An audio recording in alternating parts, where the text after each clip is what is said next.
Samantala, kumpiyansa si WBO flyweight champion Brian the Hawaiian Punch Viloria. Natatalunin niya si Mexican WBA titleist Hernan Tyson Marquez sa kanilang unification bout sa Los Angeles Sports Arena sa Nobyembre 17. Kinukonsidera si Viloria bilang bagong Mexicutioner dahil 17 po sa kanyang mga panalo ay laban sa mga taga-south of the border. Hindi rin po naniniwala si Viloria na may bentahe si Marquez sa laban dahil ang dati niyang trainer na si Robert Garcia ang humahasa sa mga boxing skills ng Mexican champion ngayon.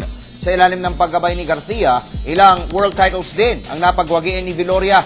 Inamin ni Viloria na 2 taon na silang hindi magkasama ni Garcia pero hindi magkasama ni Garcia pero mataas ang kanyang motivation ngayon lalo pat si Hall of Famer Freddie Roach ang kanya pong trainer.